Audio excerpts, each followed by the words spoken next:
Good morning class 5। आज हम हिंदी व्याकरण चैप्टर 3 शब्द विचार के बारे में पढ़ेंगे। संसार के सभी व्यवहार उचित शब्दों के व्यापार पर आश्रित होते हैं। शब्द विचार अर्थात शब्द कैसे बने, उनका जन्म कैसे हुआ है और क्या उनका हिस्ट्री वगैरह जो भी हो, कहाँ से आए, इनके बारे में पढ़ रहे हैं। तो यहाँ दिया हुआ संसार के सभी व्यवहार उचित शब्दों पर के व्यापार पर आश्रित होते हैं।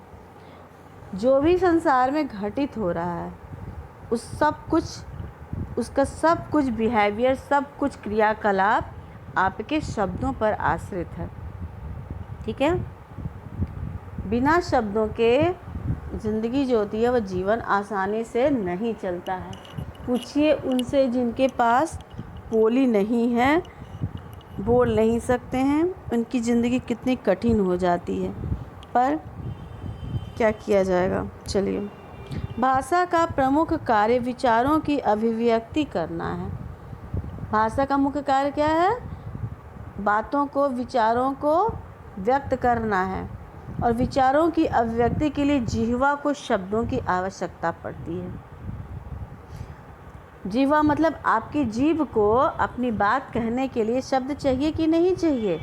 जैसे कि आपको कुछ चाहिए, ठीक है, और उसी समय थोड़ी देर के लिए आपकी जिह्वा को कोई शब्द ही नहीं मिल रहा है, कुछ आप समझ ही नहीं पा रहे मैं क्या बोलूं, तो आप क्या हो जाओगे? शांत हो जाओगे ना थोड़ी देर के लिए कि मैं बोलना चाहता हूँ, वो मेरे मुंह में क्यों नहीं आ रहा है, मेरे दिमाग में क्यों नहीं आ रहा है। ठीक है। शब्दों को समुचित रूप से प्रयोग किए बिना हम अपने मन की बात दूसरों तक नहीं पहुंचा सकते हैं। जैसे कि आप बाज़ार जा रहे हैं, आपको खिलौना चाहिए, तो आप बच्चे हो तो अलग बात है, लेकिन अगर आप समझदार हैं, थोड़ा बड़े हुए हैं, तो आप उसको सही तरीके से बोलेंगे। ये नहीं कि क्या बोलोगे, चाहिए ना मुझे खिलौना, तो ऐसे बोलोगे तो लोग क्या कहेंगे? बुरा कहेंगे, आपको बेवकूफ़ कहेंगे। तो आप उसको सही तरीके से अनुवाद करके बोलोगे कि मुझे खिलौना चाहिए। ठीक है।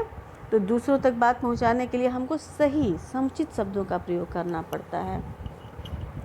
शब्दों की रचना वर्णों से होती है। प्रत्येक शब्द में वर्ण अथवा ध्वनि का क्रम निश्चित होता है। जिन शब्दों में ध्वनि अथवा वर्णों का क्रम निश्चित होता है वे शब्द कहलाते हैं। अनिश्चित क्रम का वर्ण समूह निरर्थक होता है। जैसे कि हम बोलेंगे विद्यालय, ठीक है, विद्यालय बोले तो ठीक है। अब विद्यालय को हम अगर उल्टा करके बोलेंगे क्या होगा? विद्यालय, य ल दावी। तो आप यला दावी बोलोगे तो कोई समझेगा? नहीं समझेगा। ठीक है। तो इसीलिए जो हमारे मुंह से ध्वनि निकल रही है विद्यालय, ठीक, और वह वर्ण बन करके क्या हो रही है? एक सार्थक शब्द बना रही है, जैसे विद्यालय। तब तो समझ में आया, और वह क्या हुआ? वह सार्थक शब्द हुआ। और जो हम विद्यालय का उल्टा करके बोले वह क्या हुआ? निरर्थक शब्द हुआ। विद्यालय, उद्यालय, तो विद्यालय तो सब समझ जाएंगे, उद्यालय क्या होता है नहीं समझेंगे ना। तो विद्यालय आपका सार्थक होगा, उद्यालय आपका निरर्थक होगा। ठीक है, उसका कोई अस्तित्व नहीं है। वर्णों का निश्चित क्रम, ज हलंत अ प्लस ग हलंत प्लस अ प्लस त हलंत प्लस अ, जगत, ये क्या हो गया? सार्थक हो गया। अब इसी को उल्टा कर दिया गया, त हलंत अ प्लस ज हलंत प्लस अ प्लस ग हलंत प्लस अ, तजग। तजग मतलब कुछ भी नहीं होगा, तो यह क्या होगा? निरर्थक। परिभाषा, दो या दो से अधिक वर्णों के सार्थक मेल को शब्द कहते हैं। जैसे राम, घड़ी, कलम आदि। शब्दों का वर्गीकरण, हिंदी में शब्दों का वर्गीकरण इस प्रकार है। पहला है उत्पत्ति के आधार पर या जन्म के आधार पर, स्रोत के आधार पर। दूसरा है उत्पत्ति के आधार पर अर्थात स्रोत के आधार पर शब्द भेद। दूसरा है व्युत्पत्ति के आधार पर अर्थात रचना के आधार पर, ठीक है। तीसरा है अर्थ के आधार पर और चौथा है प्रयोग के आधार पर। उत्पत्ति के आधार पर, स्रोत के आधार पर 5 होते हैं, ठीक है। तत्सम, तद्भव, देशज, विदेशी और संकर। तत्सम शब्द वह जो संस्कृत से डायरेक्ट आते हैं उन्हें हम तत्सम शब्द कहते हैं, जैसे तरुण, पुस्तक, घृत आदि, पुष्प, आकाश। और तद्भव शब्द वो हैं जो संस्कृत से तो आए हैं पर हम अपनी सहूलियत के लिए उसे हिंदी में ला करके थोड़ा अलग सामान्य शब्दों में प्रयोग कर लिए हैं, ठीक है। जैसे कि संस्कृत भाषा के वे शब्द जो अपना रूप परिवर्तन कर हिंदी में मिल गए, तो खुद से तो हिंदी में मिले नहीं होंगे, उन्हें तो कौन मिलाया होगा, हम ही जैसे लोग ना, अपनी सहूलियत के लिए जी, वे तद्भव शब्द कहलाते हैं। जैसे अग्नि का क्या हो गया, आग। अब कोई अग्नि नहीं बोल पाया, उसको आग बना दिया, कोई घृत नहीं बोल पाया, उसका घी बना दिया, कुछ लोग सहमत हो गए, धीरे धीरे वह तत्सम से तद्भव बन गया, ठीक है।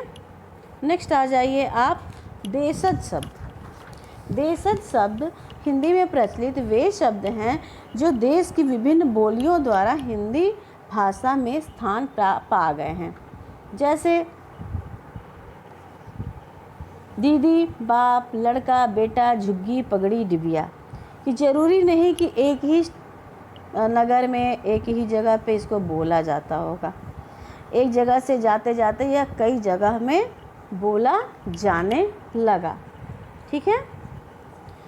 विदेशी शब्द। विदेशी शब्द जो शब्द संसार की विभिन्न भाषाओं से हिंदी भाषा में आ गए हैं तथा हिंदी भाषा ने थोड़े बहुत परिवर्तन के साथ उन्हें अपना लिया है और वे आगत शब्द अथवा विदेशी शब्द कहलाए। जैसे इंजन, कैंची, कालीन, दाम, इतवार। इसमें आपका उर्दू, फारसी, अंग्रेजी शब्द सब आ जाएगा। यहाँ पे एग्जाम्पल भी दे दिया आपके बुक में। कुछ विदेशी शब्द इस प्रकार हैं। अंग्रेजी में आ गया रूम, वो हिंदी शब्द नहीं है। Van, cinema, butter, bread, dance, drive, film आदि। अरबी शब्द में आ गया किस्सा, खजाना, करामात, किताब, इनाम, इरादा आदि। मुसलमान, मुल्ला, दुकान, हलवाई। फारसी में आ गया खरीद, खंजर, चश्मा, प्याला, बर्फ़ आदि। सब फारसी शब्द हैं। अब आ जाइए संकर शब्द। जिन शब्दों का आधा भाग एक भाषा से और दूसरा भाग दूसरी भाषा से अर्थात 2 भाषाओं के योग से जो शब्द बना उसे हम संकर शब्द कहते हैं। मिश्रित शब्द संकर का अर्थ हो गया। जैसे रेल, गाड़ी। रेल तो अंग्रेजी शब्द है और गाड़ी हिंदी शब्द है, मिलकर क्या बन गया, रेलगाड़ी। व्युत्पत्ति के अथवा रचना के आधार पर शब्द भेद। व्युत्पत्ति जैसे कि रूढ़, यौगिक और योग रूढ़, ये 3 होते हैं। रूढ़ शब्द ऐसे प्रचलित शब्द जिनका खंड करने पर भी उनका खंड करने के बाद कोई अर्थ नहीं रह जाता है, वो बेकार हो जाते हैं, निरर्थक हो जाते हैं। जैसे जल, रोटी, घोड़ा। अब घ प्लस ड़ा कर दीजिए, र प्लस टी कर दीजिए, कोई अर्थ निकलेगा नहीं। बस मिलाओगे तो रोटी बनेगा, नहीं मिलाओगे तो कुछ शब्द नहीं बनेगा। यौगिक शब्द 2 शब्द वो शब्द हैं ये जो शब्द 2 या 2 से अधिक शब्दों के मेल से एक नया शब्द बनाते हैं, यौगिक शब्द कहलाते हैं। 2 या 2 से अधिक, ठीक है। जैसे कि रसोई, घर, रसोई का घर। सेनापति, सेना का पति। मिठाई वाला, मिठाई बेचने वाला, दूध वाला। ऐसे शब्द, इनको आप अलग भी करोगे तो ज़्यादा से ज़्यादा क्या बनेगा, सेनापति। तो दोनों का अर्थ अलग अलग बन गया। सेना जो सैनिक और पति मतलब मालिक, तो सेना का मालिक। योग रूढ़ शब्द 2 या 2 से अधिक शब्दों के शब्दांशों के मेल से बनने वाले वे शब्द जो किसी विशेष अर्थ का बोध प्रकट करते हों, योग रूढ़ शब्द कहलाते हैं। यह एक शब्द होगा, ठीक है। लेकिन इसका जो अर्थ होगा वो सबसे अलग होगा, ठीक है। जैसे कि लंबोदर, तो लंबोदर तो सबको नहीं बोला जाता है, किसको बोला जाता है? गणेश जी को। लंबोदर यानी कि लंबा हो उदर जिसका, तो ये बहुत सारे लोगों का उदर लंबा होता है, यानी मोटे तगड़े होते हैं, पर ये उन मोटे लोगों के लिए नहीं बोला गया है, ये सिर्फ और सिर्फ गणपति जी के लिए बोला गया है। पंकज, पंक प्लस ज, कीचड़ में पैदा होने वाला। तो कीचड़ में तो बहुत सारे चीज़ रहती हैं, कीड़े मकोड़े वगैरह, लेकिन पंकज किसको बोलते हैं? कमल को बोलते हैं, ठीक है। अर्थ के आधार पर शब्द, अर्थ के आधार पर शब्दों को इस प्रकार बांटा गया। एकार्थी शब्द, अनेकार्थी, समानार्थी और विलोम। एकार्थी शब्द जिनका बस केवल एक ही अर्थ प्रकट होता है, जैसे कलम, रोटी, मित्र आदि। ऐसे ही अनेकार्थी शब्द हैं जिनके एक से ज़्यादा शब्द अर्थ समझ निकल करके आते हैं, जैसे फल, तो वृक्ष का फल, नतीजे का फल, ठीक है, और भाले की नोक को भी फल ही बोलते हैं। जड़, वृक्ष की जड़, मूल कारण, और मूर्ख को भी जड़ ही बोलते हैं। हार, एक पराजय को भी बोलते हैं और गले के हार को भी बोलते हैं। ऐसे ही पर्यायवाची शब्द आ गए, समानार्थी और पर्यायवाची, जल को पानी, नीर, तोय, अम्बु सब बोलते हैं। विलोमार्थी शब्द सीधे उल्टा, अपने अर्थ के बिल्कुल विपरीत अर्थ प्रकट करने वाला। जीवन मृत्यु, राजा रंक। प्रयोग के आधार पर दो प्रकार होते हैं, विकारी और अविकारी। विकारी शब्द जिन शब्दों के रूप में लिंग, वचन, कारक और काल के अनुसार परिवर्तन आ जाए उन्हें विकारी शब्द कहते हैं।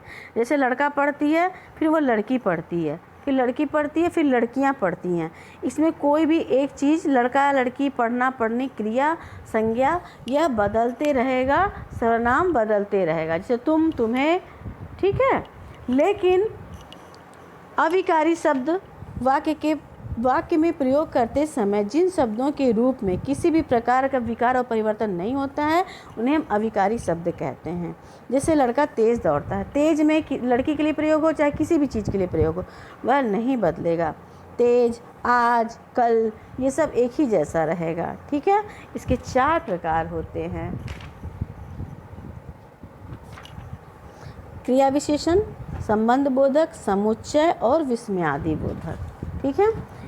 इन शब्दों में किसी भी प्रकार से परिवर्तन नहीं होता, जैसे और, एवं, भीतर, अंदर, कल, आज, ये सब अविकारी शब्द कहते हैं, ठीक है बच्चों। आप लोग इसको बना लीजिएगा, आपका चैप्टर